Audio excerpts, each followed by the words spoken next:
प्रयास करना प्रारंभ किया। जो गोपियां थी, जब गोपियां भगवान के साथ महाराज में प्रवेश पाई, अब महाराज गोपियों को लगा बताओ ये सारे संसार को अपने इशारों पर नचाने वाले जो भगवान हैं, ये आज हमारे इशारों पर नाच रहे हैं। ललिता सखी ने कहा हमें प्यास लगी है। भगवान ने अपनी बांसुरी से कुएं को खोद करके महाराज जलपान कराया। एक सखी ने कहा हमें गर्मी लग रही है महाराज।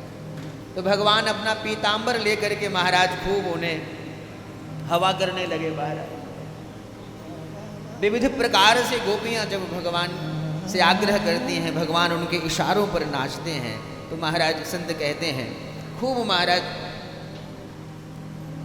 गोपियों ने जब मान हुआ, गोपियों को अभिमान हुआ, तो भगवान वहाँ से अंतर्हित हो गए, अंतर्धान हो गए। महाराज गोपियाँ व्याकुल होकर के भगवान को ढूंढने लगी, भगवान को पुकारती हैं, भगवान का कहीं पता नहीं चला। महाराज संत कहते हैं एक गोपी के साथ भगवान अंतर्हित हुए थे।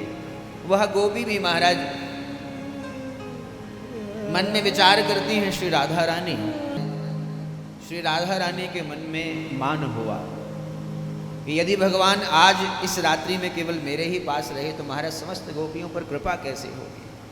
श्री राधा रानी को मान हुआ, कहा महाराज मैं अब चल नहीं सकती हूँ, न पारे हम चलितुम नय माम यत्र ते मना। भगवान ने कहा यदि ऐसी बात है स्कंधम आरोह्यताम, आप मेरे कंधे पर आ जाइए। भगवान जैसे ही महाराज नीचे झुके, श्री राधा रानी जैसे ही महाराज स्कंध पर आरूढ़ होने लगी, भगवान वहाँ से भी अंतर्हित हो गए। महाराज वहाँ से भी अंतर्धान हुए। संत कहते हैं समस्त गोपियाँ भगवान को खोजती खोजती श्री राधा रानी के पास पहुँची। श्री राधा रानी को पकड़ करके महाराज यमुना मैया के पावन तट पर आकर के पुनः पूर्णमागत्य कालिंद्या कृष्ण भावनः, यमुना तट पर आकर के समस्त गोपियों ने भगवान का स्मरण करते हुए बड़े सुंदर महाराज एक गीत का गायन किया, गोपी गीत। महाराज ये ऐसा गोपी गीत है महाराज, महाराज पंचाध्यायी का ये हृदय है।